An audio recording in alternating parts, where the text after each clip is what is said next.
Greetings, everybody, and welcome to another episode of Pammy Out Loud. I'm your host, Pamela Walsh, and this is a show about making connections and finding community. And one of the biggest connections and community that I have discovered in the last couple of years has been MahJong. It has brought so much to my life, a new interest that engages my brain, but more than that, a huge community of friends that are smart, interesting, vibrant, fun people that I would have never met, I don't think, in any other way in my life except through MahJong. You know, MahJong invites people to come to the table, whatever your background is, and just enjoy a game that is storied in rich history and beautiful art. And today I am joined by one of my friends who is a MahJong tile collector. His name is Rod Lemke. He is from Colorado Springs, one of the first people I met in the MahJong community in Colorado Springs. So welcome, Rod. I'm so glad to have you on my show. Thank you, Pamela. It's good to be with you. Yes, thank you, thank you. So Rod and I met actually because I was desperately seeking MahJong players, and I found a little local non-alcoholic bar in old Colorado City called Gratitude Bar, and they let me host an event there, and I just put it out on the Colorado MahJong Book Facebook group and said, hey, anybody want to come? And that is where, well, actually, I'd seen you once before, I think, but I'd met you for the first time there at Gratitude that day. I think maybe we had met at a tournament before. Yeah, I think maybe the tournament that Abby hosted downtown, maybe in Colorado Springs. Yeah. So we met and we started playing, and I'll never forget this because I was very new to MahJong, but I'm like most things, when I get into it, I'm all in and I want all the accessories. I want lots of stuff. And I was sitting there playing with Rod, and I'm like, well, I really like tiles, and I have quite a few sets, I say. And he says, oh, how many do you have? And I'm like, I have 5 sets. And he goes, oh, I'm a bit of a collector myself. And I go, oh, really? How many do you have? And he said, oh, a little over 300. Yeah, it's bad. And I went, oh, okay, I think I'm going to be quiet now. So you have quite a collection. How long have you been playing MahJong, Rod? I've been playing for I want to say 26 years now. And how did you come to it? A good friend of mine kept trying to invite me to come and learn how to play. Her mother had taught her, and then she was teaching other people in the community when I lived in Oklahoma City. And I thought, well, no, I really don't. I mean, being with a bunch of carpool moms, sorry to say, did not sound like a good afternoon to me. But I went and I helped deliver a birthday present when they were playing MahJong. And they asked me to stay for lunch, and I watched them play, and then they slowly started teaching me. And so I went back the next week, and I was hooked from there on out. It's become an obsession. Yeah. And so 26 years ago, that would have been like the late 1990s, right? Mm-hmm. Yeah. Okay. And so when did you start collecting? Was that an immediate thing, or where did that come from? Well, of course, I thought, well, I want a MahJong set, not knowing that there were all different kinds of MahJong sets, all different countries that played in different ways. I just thought it was one game. So I found a small bone and bamboo set that I thought, oh, this is the coolest thing. Well, it had 144 tiles. It didn't have enough for jokers. So in my head, I'm like, well, it'll be easy to find some more tiles because I'd seen them online. eBay, Etsy, places like that. And then I realized that, especially when it comes to bone and bamboo tiles, they are all different thicknesses, sizes. And so, long story short, 1.5 years later, I finally completed that set. Wow. But in the meantime, I had already bought maybe 6 or 7 other sets. Wow. While I'm trying to complete that one. So that's how I dove into it. Yeah. So for those of you that don't know MahJong, and like there is, I think I read, I might be wrong on this, like something like 142 different variations of MahJong. I mean, all the There's New Zealand mahjong and there's Japanese mahjong. All I think every country has a version. Yeah, very true. I forget the name of the book off the top of my head, but the author wrote, and it's so true, is there are as many different ways to play mahjong as there are households that play it. Wow. So one of the women in Oklahoma City that I played with for a while, she was from Taiwan, and she didn't play when she was young. She didn't play with her family, but then she learned in college. So in college, she learned what was called 13 tile mahjong, and her father played 14 tile. So they're just in that family. You had Wow, two that's different versions. I have heard about 14 tile. That's like you discard first or something like that. Is that like apparently it's common in Florida. I have heard that. Yeah, I've heard that. I have never played that way, so I really couldn't answer questions about it. Yeah. So Rod and I play mahjong, the American mahjong style, according to the National Mahjong League rules, which requires 152 tiles, Correct. and then the Asian version is 144. Is that right? That's correct. Yeah. Yeah. So it just depends. Not all Asian countries, but it's usually 144 tiles. In Ricci, they have other tiles because they play a different way. So it just depends. So, and the main difference the jokers? Is that what it is? That 144 is without jokers, and then it goes up to 152 with jokers? Yeah, that's correct. Okay. Yeah, okay. I think we're the Americans, the only ones that play with jokers. Okay. And so the older sets that you get frequently don't have like what year would you say? When did that start? Oh, Lord, I should have done a little research before this. The actual jokers didn't start in the United States, I want to say, until the 60s. Oh, that long? Yeah, that long. Wow. It was just Asian style with 144. And then some of the companies started adding more flower tiles, which were used as jokers. Okay. In their hands, they played with a lot more flower tiles. Okay. And then slowly one company would introduce like 2 joker tiles, and then it slowly was introduced and the game changed. It's ever evolving. That's interesting. I didn't realize that. Do you think that, okay, so then the other question I had is also most American sets are sold with 2 sets of flowers. Like there's an 8 set, you need 8 flowers to play a mahjong, but a lot of the American sets come with 2 complete sets of flowers. What's the story behind that? It's because Asians play usually the 2 sets are flower tiles, and then there's another set that are season tiles. Okay. And so depending on the version that you play, you'll use either all of those or only just the flower tiles. Got it. Okay. And so so you started collecting right off the bat, it sounds like. Yeah. And how many sets would you say you have now, if you were to give us a rough estimate? Ballpark, maybe 335, 340, something like that. And that's everything from card decks that are mahjong sets to high-end to ivory sets, bone and bamboo, bone and ebony, bakelite, everything. So interesting. Now the bakelite, I'm really interested in bakelite. That was because I don't have a set of bakelite yet, and that was more common about this. Is that the 60s? Like, is that when bakelite was? No, it would be more like the 30s and 40s. Oh, it was. Okay. Yeah.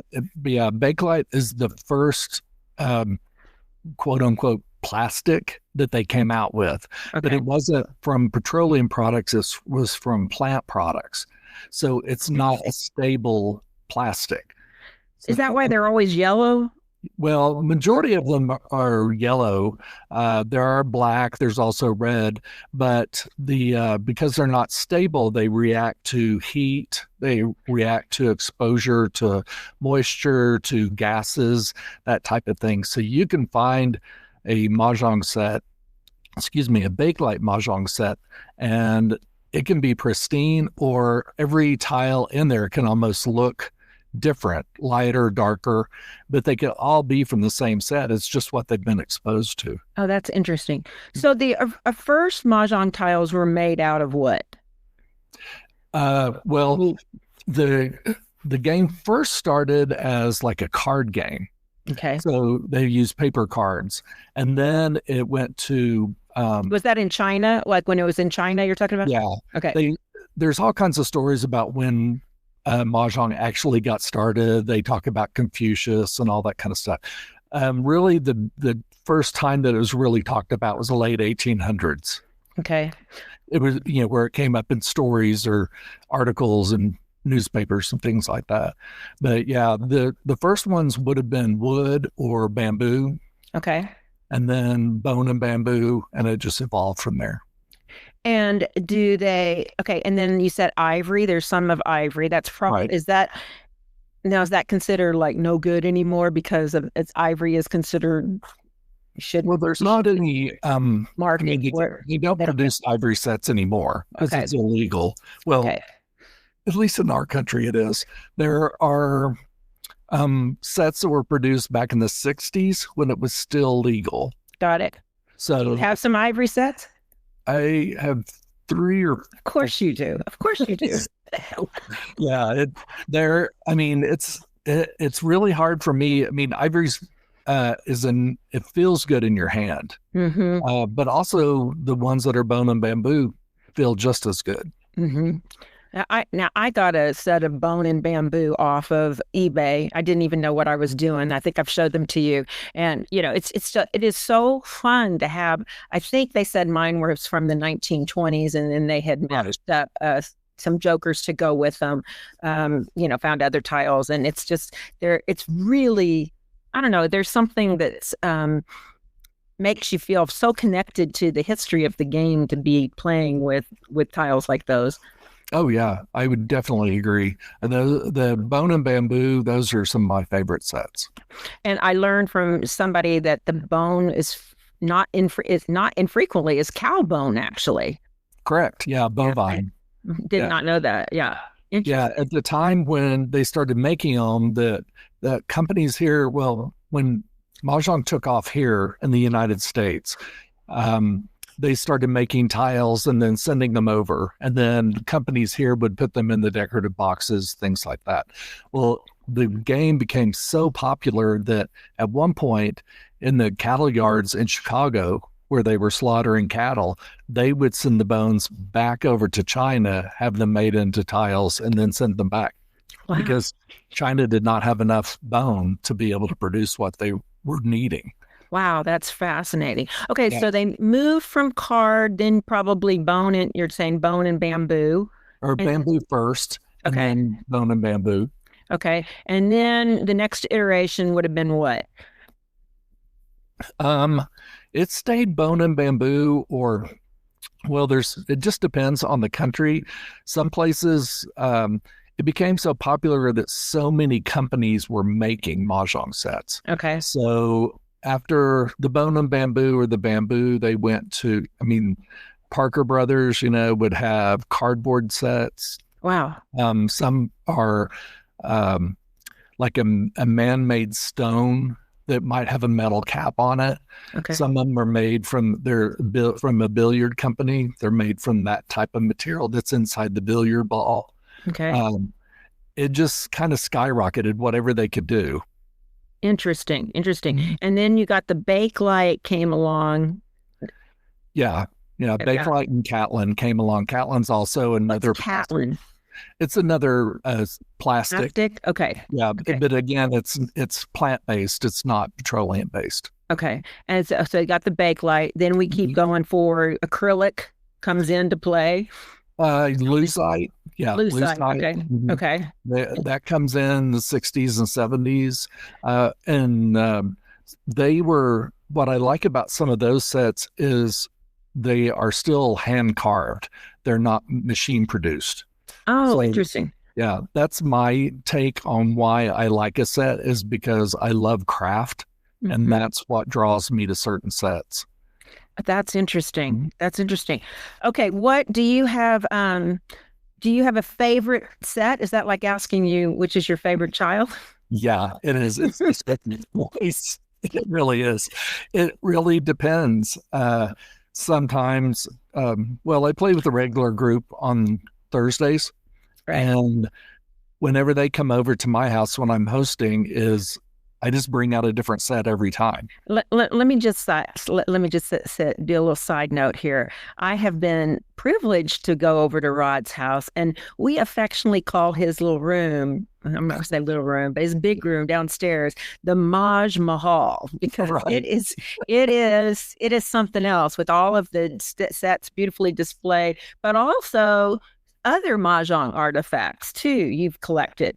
Oh, yeah. Tell us about some of the other things that you have from the MahJong world. Let's see. Anything that has to do with the National MahJong League, whether it's I have the old cards that started back in 38s to 40s in there. There's a gray area, but I've 4 of each. Do you have year. every year? I do. I have 4 for each year. You do? I didn't know that. And then all different kinds of things that the National MahJong League put out. I have rule books, tile or rack markers. There used to be a rack marker that you put up where your coins would go that said this rack belongs to, and it would have your name on it. Scorecards from different companies. I have artwork. I have china. You have some music too, right? Yes. Yeah. About that. I thought that was really interesting. Some of the movies back in the 20s would have different songs, and they would be trying to keep in track with what was popular and going on at the time. They would have different scores that would be set to music. One of them I tried to find, it was a silent movie. And after I bought the movie a score of music to silent music to silent movie? Yeah, I mean, they didn't speak, but there would be music. Oh, of course. Okay. All right. That makes sense. Okay. So I got that, but then after doing all that and researching it, they had cut that part out of the movie, so I didn't get to hear it. But I had a player piano roll that I was curious about. And a friend of mine had a friend who had it. So they played it for me and I got to hear it, that kind of stuff. But it's pretty much anything to do with MahJong, I go for it. Clothing, I have kimono robes, all kinds of stuff. Wow. Do you play any other style MahJong, or do you strictly play national Americans? Yeah, I just play National MahJong League rules. I've played a little bit Chinese style.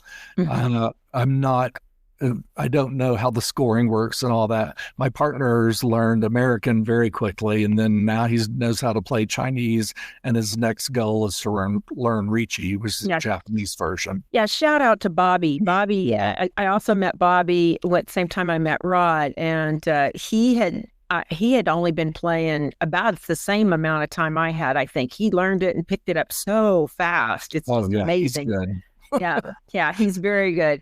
And you guys were just out in Vegas, right? Last week. Yeah, for the World Championship. It's a very fun tournament to go to. Almost 300 people there. That's crazy. And you said Bobby did pretty good. Let's tell everybody score. He wasn't in the money, but he was close. Right. He scored a 510, and to be in the money, I believe, was 565. Oh, so not amazing. far out. But there's so many minute details. That could have been 20 people away from it. We don't need to say that part. Okay, sorry, never mind. Sorry, Bobby. Way to go, Bobby. Yeah. So did you teach Bobby? How did he learn?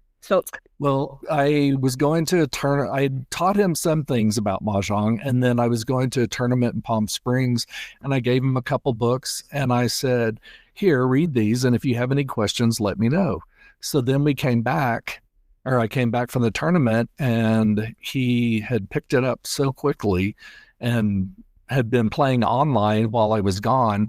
And then my Wednesday group was coming over, and I said, well, if you want to play, why don't you come play with us?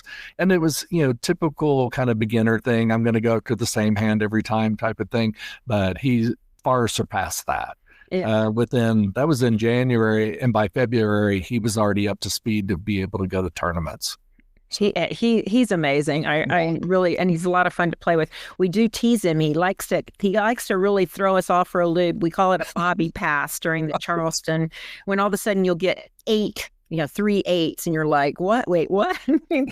Exactly. Known as a Bobby pass. Yes, they were in Why is he doing this? And then he wins. You're like, he knows what he's doing. I don't know. I don't think it's in the strategy guide, but he does it. Yeah, I had a woman in Las Vegas who passed me 3 wind directions, and she goes, "This goes against everything I've ever learned about mahjong." And I looked at it and I was like, "Oh, it's a Bobby pass." That's exactly right. Okay. With those of us that know and love him, appreciate them. We understand them. That's great. Okay, so if you're not going to tell me your favorite, can you tell me some of the more unusual sets that you have in your collection that you're like, okay, this one's made out of this and that? Some of those. Yeah, I've got, let's see, probably I'll start at the top. The one that is like the prized possession that if there was a fire, I'd probably grab it just because Grab it, the poor Bobby. it's worth so much money that, I could turn around, sell it, and start my collecting again. But it's a bone and ebony wood set that is fully carved, and it really is beautiful. There's so much carving all over the tiles that it can be very distracting for newer people. But that's probably one of my favorites. The bone and ebony is just beautiful together. And how old would you say that? What year would you think that's from? It would be the early to mid 20s. Most all of those sets that I have like that. I mean, it's sometimes it's kind of mind-boggling to be sitting in the room and playing and looking at the sets that are up in the cabinets and going, these are over 100 years old. That's amazing. Yeah, but so there's that set.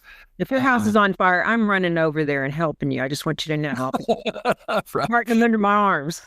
Well, a friend of mine, she goes, if you die, the way this is going to work is I get a set, Bobby gets a set. I get a set, Bobby gets a set. It's like, okay, whatever. I told my niece, I figure she will probably be in charge of me or my estate when I'm gone. And I was just like, if you sell any of these in the garage sale, I will haunt you. I will kill you. Yeah. Now I don't have anything that valuable, but I do. I'm a quilter, as you might know, and my machine embroidery. And in fact, I'm sitting in my messy room right now trying to block it. But I have told Brian, if I kick the bucket before you do, don't go in there and start selling stuff. Get my sister who knows what is in here, who knows how expensive these sewing machines are, this particular thing is. Don't just start putting it in the garage sale. Yeah, exactly. Because some of my top set would probably sell for close to $15,000. Wow. And then they go all the way down to a $15 set I bought close to my cabin. So, wow. So that's a good question. Where do you find your sets? Where do you find the ones you want to buy? Probably 80% I've found on eBay. Okay. Another 5 to 10% on Etsy. And then the rest of it has just been going to antique stores, estate sales. That one set that I was talking about, I found at a estate sale that a friend of mine told me about. And so I went and I looked, and I knew it didn't have enough jokers, but it was just an incredible set. And I got it so cheap. Wow. It was incredible. I mean, I have been very fortunate when I'm looking that I find special things. You have an eye for it too. I mean, that's yes, yeah. I just recently found one on Facebook Marketplace that a woman was selling that belonged to her grandmother.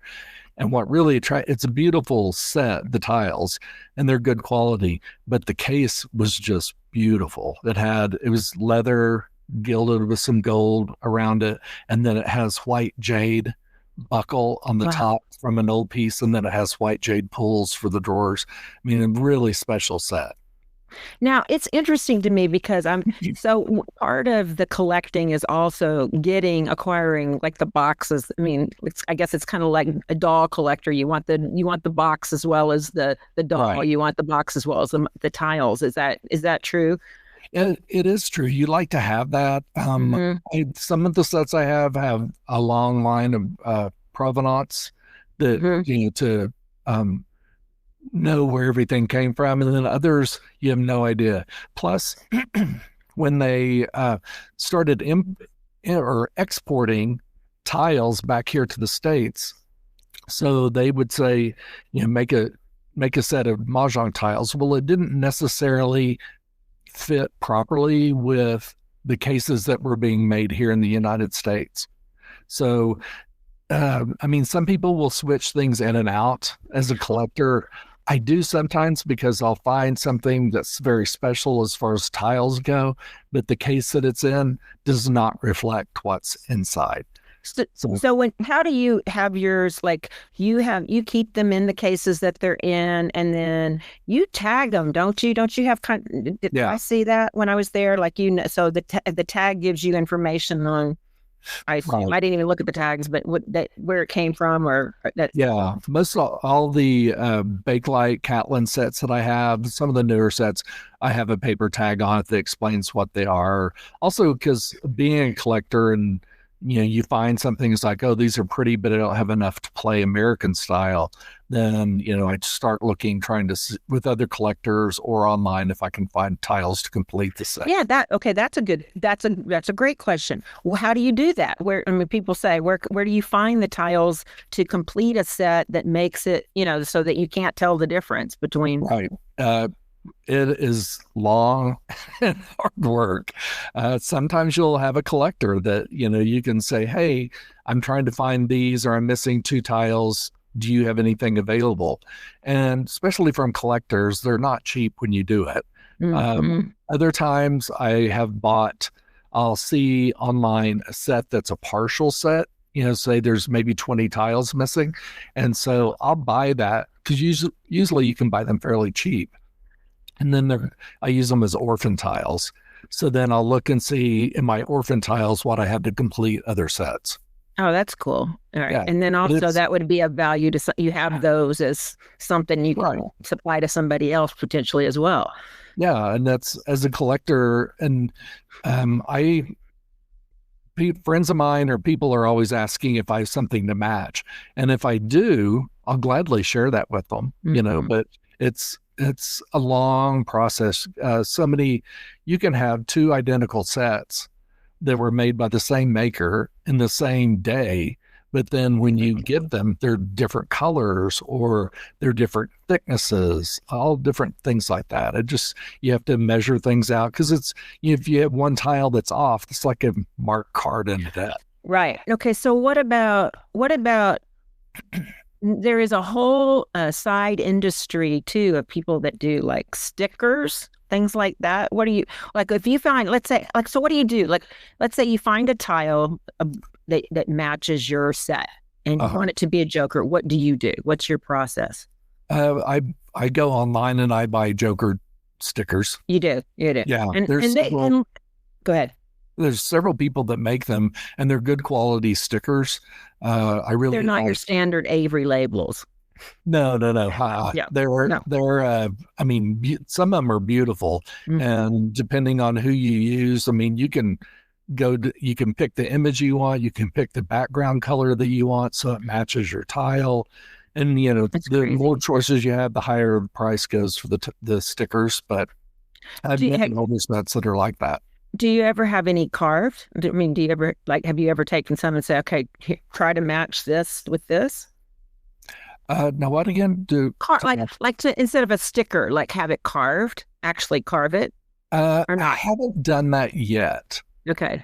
I only have a couple sets that I would do that with. Okay. One of them might, because the tiles, instead of them being the standard images, say one of the sets are koi fish. Well, okay. I'm never going to find a tile that's going to match that, Right. Thing. So in that case, you would have to have them carved by somebody. There are people that will do that. They're, again, not cheap.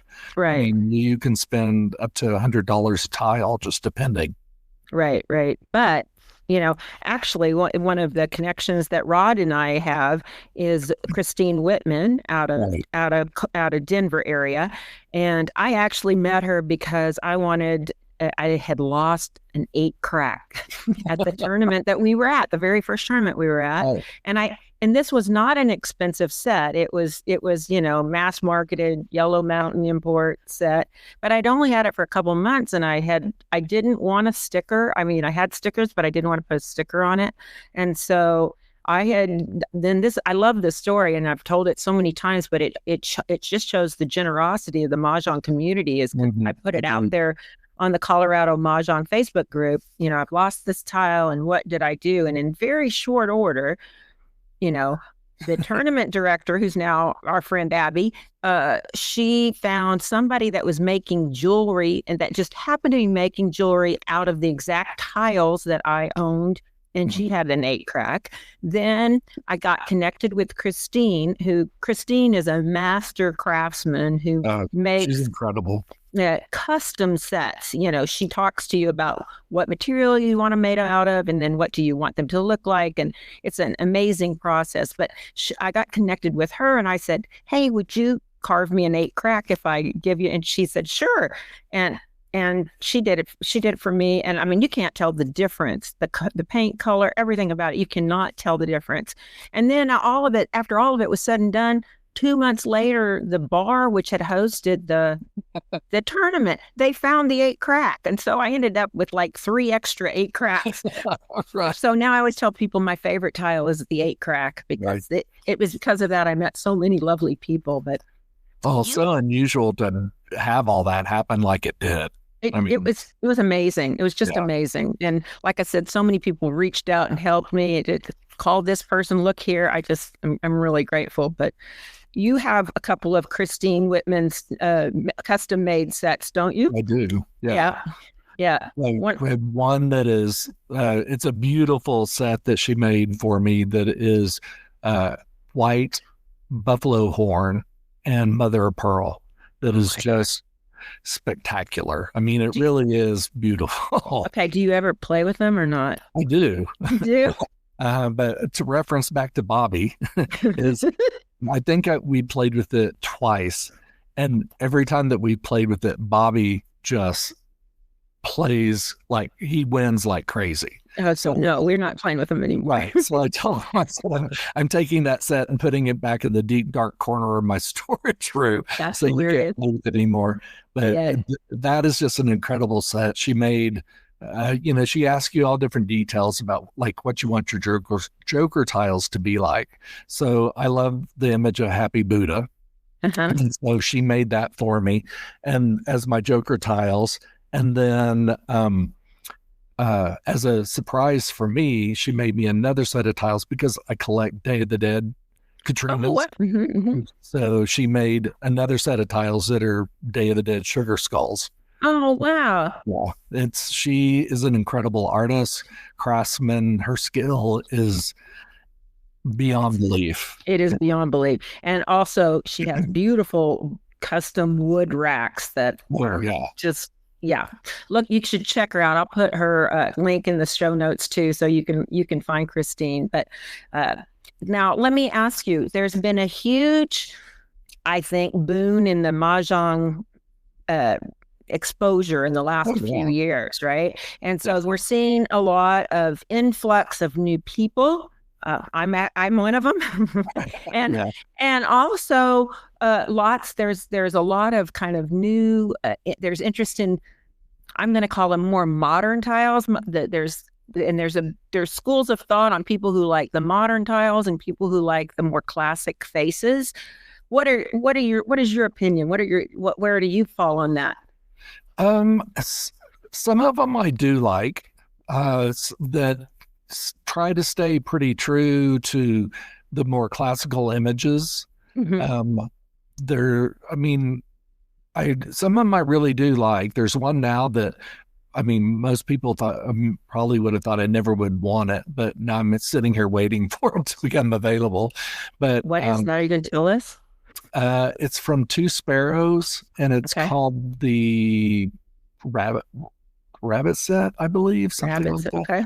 But it's just the look of the tile I just really liked a lot. But there are some that go way too far as the images go, that kind of thing. And with some MahJong players, especially the more like Chinese people, part of it really kind of makes them angry Oh, about, that's interesting. yeah, that's, they don't feel like Like, companies are respecting their culture. yeah, I was gonna say it's kind of a misappropriation of culture. Right. Yeah, Yeah. yeah, yeah. And I've seen some really crazy things, and sacks of flour for flowers. I saw Right. that. They'll come up with different themes, and Rod knows this. I'm looking for a good Christmas set now, and I do want something a little bit more cheesy than classic. I think on that one. Not so much to play with, but I just want it. I don't know why, but I just do. So Yeah.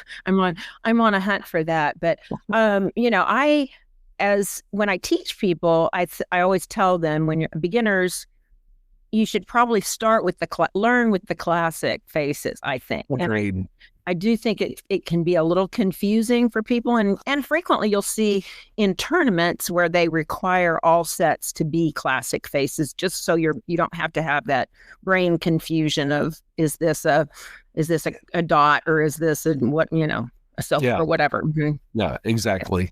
Yeah. Yeah, they have to be white sets. They can have a colored back, but they just have to be a traditional white set on the front. Right. That makes it so much easier. And I did play in a tournament one time where the theme behind the tournament, it was just a very small mini. I had like 8 tables, and it was all sets were going to be non-classic. And I tell you what, it was fun, but your brain really had to work. I mean, there was a collegiate set, there was a Vietnamese set. I can't remember all the different ones, but it slowed your processing speed down for sure. Yeah. Yep. Well, that's one reason. I mean, a lot of us play the game is because you have to be able to play. You have to be able to change your mind, pivot, or is what we say. So you couldn't be going left. All of a sudden, you have to go right. It's just the way the game goes. So I forgot my train of thought. Sorry. No, but that is, I mean, it is a great, I remember when I first wanted to learn it, people would say to me, well, it's good for your brain, but it's hard to learn. And I don't know. I still don't think it's hard to learn. I mean, yeah, it's got some, when you first hear it, it's like drinking from a fire hose, I think. The first, and it doesn't seem to make much sense. But once you play it a couple of times, I think it starts to click. Oh yeah, it's very true. It's once you learn. I've taught before. We taught my family a month ago, and you have to teach it and give them all the rules and the names of the tiles and everything else. But if you don't reinforce that with play, then you're going to start losing information. Yeah. It is not a game, in my opinion, that you play, you learn, and then you come back in a couple months and you play again. You have to play it, and you have to play it pretty regularly to get the swing of it. Yeah, I totally agree. I mean, we always joke around that once you take a MahJong lesson, you should play for the next 2 weeks every day. Yeah, a good friend of mine, when she first was learning how to play, when her mother taught her, she would set up a card table and have set up the wall like she was playing with 4 people, but she moved to every position. Oh my gosh. It helped her learn the tiles. When you're playing that 4 different hands, it's hard to remember what you passed. Yeah, what the other one has. Yeah. It was a great way for her to learn. Yeah, and I think that's one of the benefits too of some of these online websites, Maj for Friends or MahJong, what is it, realmahjong.com. A lot of people like those when they first start. I always caution players, though, don't get locked into them, because you forget some of the finer, they do the Charleston kind of for you. They're telling you what direction to go. You're not learning some of the etiquette and finer points of how you trade jokers and how you do some of those, do a joker exchange and that kind of stuff. Yeah, don't. It's good. It's a good way to get the thought process behind the card, maybe, but you're not going to learn the game by playing it online. Yeah, it is. That's the National MahJong League comes out with a new card every year, and that's majority of people that are seasoned players will automatically get online and start playing as much as they can just to reinforce that knowledge of the card.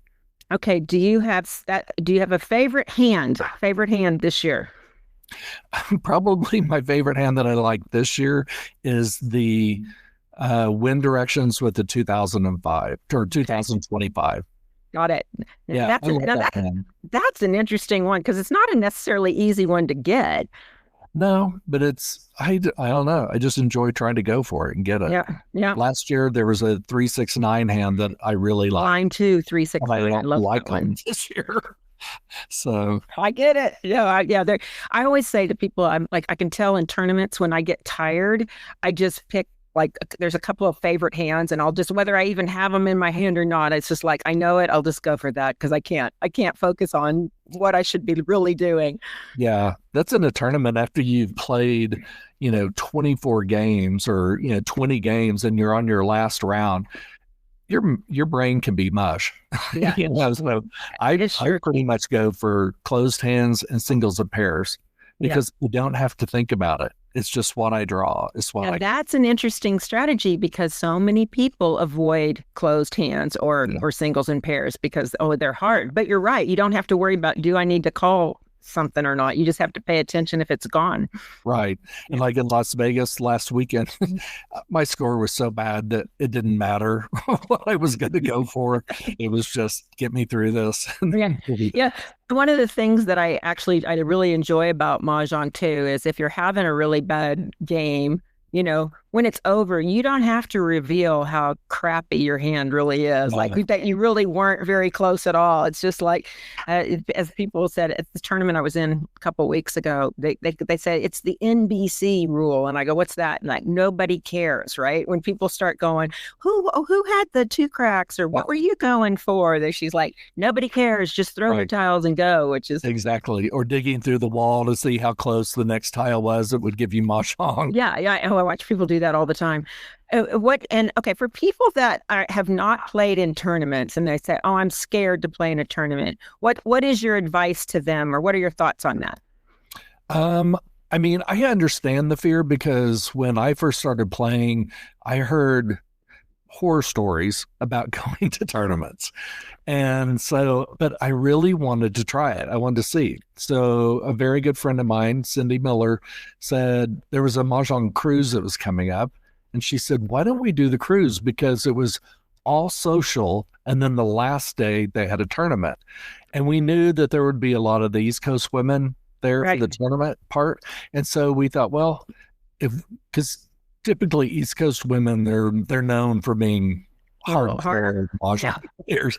So we thought, well, if we can keep up with them, and we went and we were like, oh, we can do this. It's for most tournaments, it's an hour to play 4 games, sometimes 50 minutes. And if you're fast enough to be able to do that, then you're ready to play. Right. You just go and play your game. Well, I always say to my new players and even people that ask about playing in tournaments, it's like, you have to remember that pretty much 3 out of every 4 people are going to lose the MahJong game, right? And they don't really, people don't care if you lose. What they care about is if you slow the game down. So you have to pay attention to that pace, which is frequently a function of teaching people and getting into the habit of know your discards before you're even drawing, not being where, I can't, it drives me crazy when people draw a tile and they look at it and then they rearrange. We all do it. We all have times when we do it for sure. Right. Like it's not, but it's just like, all right, you should pretty well know, these at least until towards the end. I got a lot of discards over here. So just get rid of one of those and then worry about how this other one fits in. And it's fine, right? Exactly. Yeah. And also with the tournament thing, you could also, so many, you in Texas, me here in Colorado, there are a bunch of small tournaments that are going on.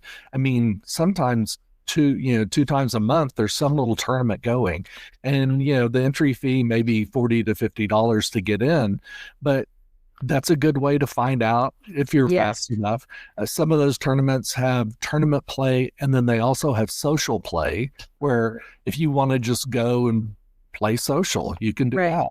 Right. And it's a good test. And I always feel like, I'm not at the place in my life yet where I'm going to a tournament to win it. I mean, I'm not going to object if I want it, but when I go to a tournament, it's more about challenging myself to, can I keep up the pace?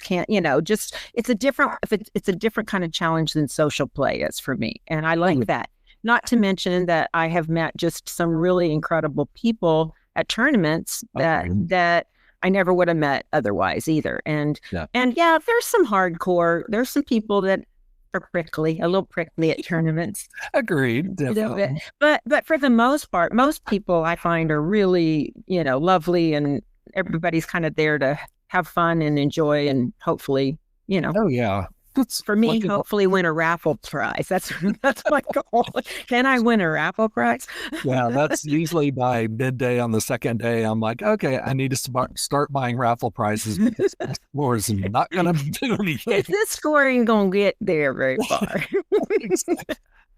Yeah, it's always good to test yourself and just see. I've had friends of mine that I play with here that was like, come on, let's go do this small tournament. You can see. And a couple of them were like, oh, I had a great time. The other two are like, it's not really my thing. Yeah. I've seen that too. And now let me just sit there and think. I heard you mention, I know you have a Tuesday night group. I know you have a Wednesday regular group. I know you have a Thursday group. What other days of the week do you have filled up with groups? Or is that it for now? Well, my Wednesday, Thursday group are the same group. We were Wednesday, then we switched to Thursday. Oh, got it. Okay. I think we're going to be switching back to Wednesday again. Okay. It had to do with one of the women in the group. She was a golfer, and she got accepted into the league here in Colorado Springs. So she wanted to play on Thursdays instead of Wednesdays. Oh, okay. All right. I was sitting there thinking, man, how many days a week do you play? Yeah, you play in a high stakes game, and that's fun. Once or twice a month. Yeah, it's fun. Yeah. And for high stakes, usually it means 10 times the value of the hand. Is that right? Is that how y'all do it? Or no, that's not how you do it. Double. Yeah. Double. Okay. I mean, there are high stakes games that are like what you're talking about. Yeah. My sister Sandra does a high stakes, and they do, instead of 25 cents, it's a $2.50 hand. Oh, okay. Yeah. Yeah. No, we'll double it. And then there are certain things that will cause the points accelerate. Or double. Yeah. Awesome. Well, this has been so much fun. I've really enjoyed it. And I thank you so much for your time. I know I had to drag you on to do this, but right. I think you have been one of just such an inspiration to me. You encourage me, you make me laugh. And it doesn't hurt that you have Bobby to bring along because Bobby's the best hugger around, and so it's just such a joy. And you really your history and your insight of the MahJong world and the tiles, and I just feel really privileged that I've gotten an opportunity not to just not only to see your room, but to get to call you my friend. So well, that's so much of it. MahJong is social. And you've been a wonderful addition to our friendship. So thank you. And I'll see you next week in Houston, where we're going to be doing a MahJong, a Destination MahJong. That's right, right? Destination MahJong. They always host really great events, and we'll be there next week. And I'll see you there at the MahJong table. I look forward to it. All right. Thank you so much. Thank you for listening, everybody. And, keep speaking your truth out loud, because gritting your teeth gives you TMJ. Bye-bye, everybody.